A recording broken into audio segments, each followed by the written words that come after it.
Iran has described a blackout at its Natanz atomic facility an act of nuclear terrorism, and it blames Israel for Sunday's incident. Tehran's foreign ministry has used a news conference on state TV to promise revenge, just one day after it unveiled new advanced uranium centrifuges, which are key to the country's uranium enrichment program. Israeli media outlets have quoted sources as saying that the country's Mossad spy service carried out a successful sabotage operation at the Natanz site, potentially setting back enrichment work there by months. Israel is yet to formally comment on the incident.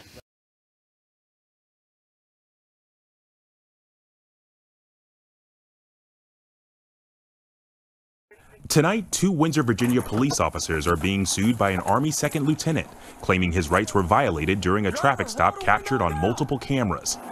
Felony traffic stop. Put your hands out the window!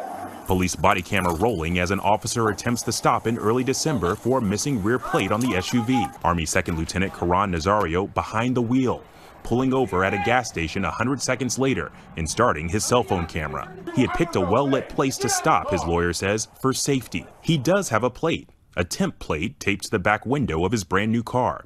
But as seen on the video, the situation goes south quickly as a second officer arrives on the scene. Put your hands out the window and turn the vehicle off! More than 20 times they order him out of the car. Get out of the car now! Get out of the car! Now! I'm honestly afraid to get out. Yeah, you should be. Get out!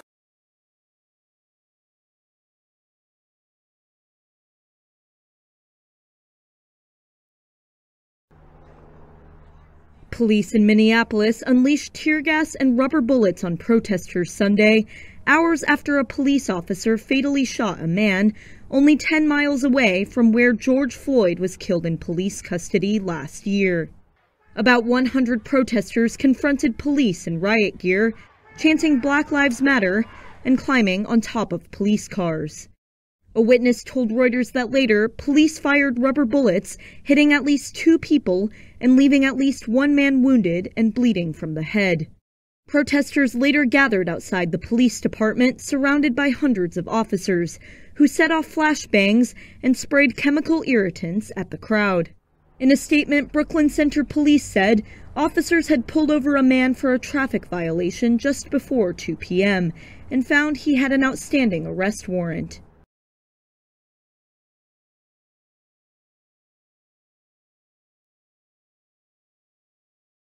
The troop build-up near Ukraine are heading to a critical point. A Ukrainian soldier was killed on Sunday and another seriously wounded in artillery fire from Russia-backed separatist rebels, as hostilities rise sharply along the Ukraine-Russia border. According to reports, 27 Ukrainian soldiers have been killed in the east this year amid the ongoing conflict, and attacks have intensified in recent weeks, and Russia has built up troops' presence along the Ukraine border. According to reports from British news agencies, Russia has continued its military tactics along the border. Russia has erected small camps near Maslovska train station in Voronezh, where troops and equipment are being brought to help with the supplies. The troop build-up, meanwhile, has raised sharp concerns in the West. The United States has now issued a warning to Russia, and U.S. Secretary of State Antony Blinken has warned Russia of consequences if it escalates tensions on the Ukrainian border.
3 small children believed to be siblings, all under the age of 4, found dead, and now their mother is in custody.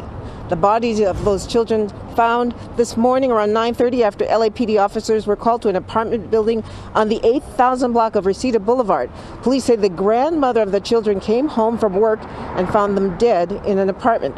Police immediately began searching for their mother, 30-year-old Liliana Carrillo, who they say fled the scene, describing her as armed and dangerous. The reports came in indicating that Carrillo committed a carjacking in the Bakersfield area.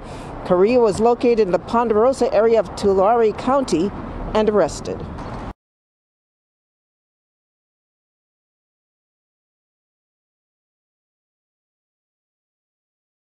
Well, Chad's strong-arm president Idriss Deby is set to win a 6th term in office after 3 decades in power.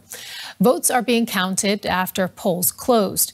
Some opposition leaders had called for a boycott of the election following a crackdown on protests in the run-up to the election. Now, the leader is a key ally to the West in the fight against jihadist groups in the Sahel. Very calm and relaxed. President Idriss Deby is one of the longest-serving leaders in Africa. Amid heavy security, he was the first to cast a ballot. It is the 6th consecutive election he has voted in.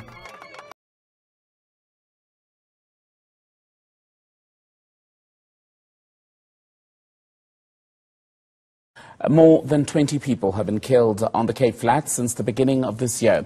Hoping to curb the scourge then, some 200 police officers have now been deployed and will be working in gang-infested communities. The Police Minister, Bheki Cele, says he hopes that they'll make a positive impact. 200 additional officers have been deployed to fight crime in the Western Cape.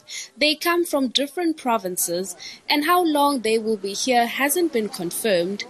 Police Minister Bheki Cele says their presence is already seeing positive results.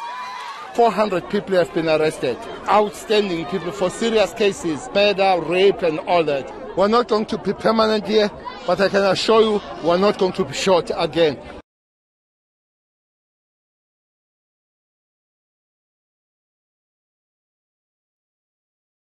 Federal court will decide whether Qantas acted illegally when it sacked hundreds of Melbourne ground crew and gave their jobs to a cheaper contractor.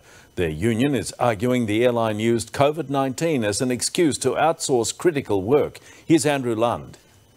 The flying kangaroo sits proudly on the red tail of Qantas jets, but there's a new red logo on the airline's baggage carts. We were replaced with an overseas outsourced company. We didn't do anything wrong. 6 months ago, the airline told 2,500 ground crew at 10 Australian airports they'd be made redundant, their jobs replaced by cheaper contractors. Today, the Transport Workers Union took the airline to the federal court, arguing it acted illegally under the cover of chaos caused by COVID-19.